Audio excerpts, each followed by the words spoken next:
నరనారాయణ స్వామి దేవస్థానం. నరనారాయణుడు అంటే నరుడు నారాయణుడు చూసినటువంటి క్షేత్రం.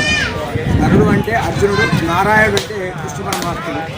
వీళ్ళిద్దరు కూడా భావాభావములు అంటారు.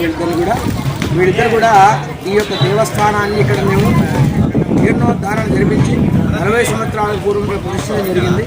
మొట్టమొదటిగా ఇక్కడ పురాతనమైనటువంటి దేవాలయం, శిథిలావస్థలో ఉన్నటువంటి దేవాలయం, వేములవాడ చాళుక్యులు నిర్మించినటువంటి ఈ ఆలయాన్ని, పూర్తి శిథిలావస్థలో ఉన్న ఈ ఆలయాన్ని పునర్నిర్మాణం చేసుకొని ఈ నిర్మాణాన్ని అందులో ప్రత్యేకంగా ఇక్కడ శ్రీమద్ భగవద్గీత అనేటువంటి జ్ఞానయజ్ఞాన్ని మొట్టమొదటిగా జ్ఞానయజ్ఞాన్ని ఈ పురాతన దేవాలయంలో చేసి అప్పటి నుంచి ఇక్కడ కృష్ణుని అర్జుని ప్రతిష్ఠించడం జరిగింది.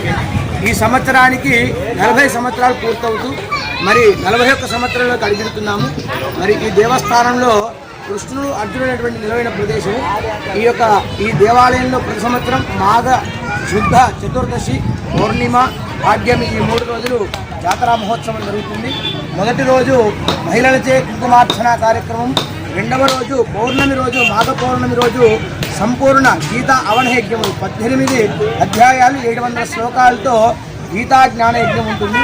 గీత అంటే మానవ జన్మ యొక్క గీతను మార్చేటువంటి శ్రీమద్ భగవద్గీత. శ్రీమద్ భగవద్గీత సర్వ మానవాళికి ఉపయోగపడేటువంటి చక్కటి హిందూ సాంప్రదాయమైనటువంటి గ్రంథం. ఈ గ్రంథాన్ని మనం ఎవరైతే పఠిస్తూ ఉంటామో దీనివల్ల జ్ఞాన వైరాగ్యాలు తొలగిపోతాయి, మనిషికి ధర్మము అనేటువంటిది తెలుస్తుంది. మరి ఈ ధర్మాన్ని పాటిస్తే, అనేకమైనటువంటి ధర్మాన్ని రక్షిస్తే హిందూ ధర్మం రక్షింపబడుతుంది, 50 మంది మానవాళి క్షేమంగా ఉంటారు. కాబట్టి అటువంటి సంపూర్ణమైనటువంటి గీత అవనయజ్ఞం జరుగుతుంది. అదేవిధంగా 18వ రోజు బ్రహ్మాండంగా నరనారాయణ స్వామి యొక్క రథోత్సవం జరుగుతుంది. కృష్ణుడు అర్జునుడు గత 40 సంవత్సరాలుగా మా గ్రామంలో సుభిక్షమైనటువంటి చక్కటి పాడి పంటలు, ఆయురారోగ్యాలను ప్రసాదిస్తూ మమ్మల్ని అందరినీ రక్షిస్తూ ఉంటారు. మరి ఈ యొక్క దేవస్థానాన్ని దర్శించుకున్నటువంటి వారైతే ఎంతోమంది అనేకమైనటువంటి వాళ్ళకున్నటువంటి ఈప్సితలు, అంటే వాళ్ళకున్నటువంటి సంకల్పాలు, అందుకొరకే ఈ కలియుగంలో కలియుగే భగవన్ నామస్మరణ. ఎవరైతే భగవంతుని స్మరిస్తూ ఉంటారో వాళ్ళు చేసినటువంటి పాపాలన్నీ పోయి పుణ్యాలు కలుగుతాయట.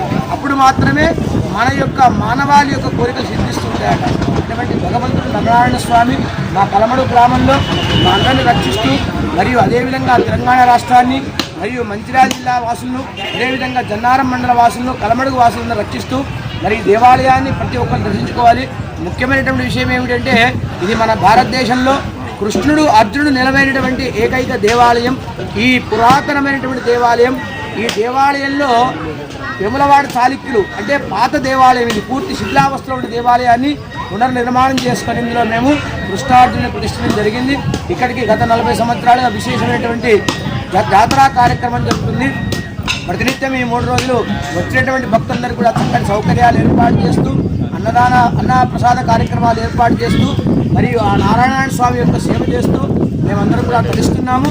ఎందుకంటే ఈ యొక్క ఇటువంటి క్షేత్రాలు దర్శించుకోవడం మానవాళికి అందరికీ క్షేమం జరుగుతుంది. కాబట్టి ప్రతి ఒక్కళ్ళు కూడా కురుక్షేత్రంలో కృష్ణుడు అర్జునుడికి ఉపదేశించినటువంటి సన్నివేశం ఏదైతే ఉందో ఆ సన్నివేశమే ఇక్కడ ప్రతిష్ఠించడం జరిగింది. కాబట్టి 50 మంది దర్శించుకొని మీ యొక్క వచ్చేటువంటి సంవత్సరం 41 సంవత్సరం మండల సంవత్సరం స్వామివారికి విశేషంగా కుంభాభిషేకం ఉంటుంది. కాబట్టి అందరూ కూడా వచ్చే సంవత్సరం అధిక సంఖ్యలో జాతరలో పాల్గొని ఆ యొక్క నరనారాయణ స్వామి కృపకు పాత్రలు అవుతారని చెప్పి కోరుకుంటూ ఈ యూట్యూబ్ ఛానల్ వారికి కూడా మా యొక్క ధన్యవాదాలు. ఎందుకంటే మా క్షేత్రం గురించి తెలపడానికి కొరకు ఇక్కడికి వచ్చి, ఎందుకంటే ఈ యొక్క మీడియా మాధ్యమం ద్వారా మీ అందరికీ తెలియజేస్తున్నందుకు వారికి కూడా నరనారాయణ స్వామి ఆయురారోగ్యాలు ప్రసాదించాలని కోరుకుంటూ జై శ్రీకృష్ణ, జై జై శ్రీకృష్ణ.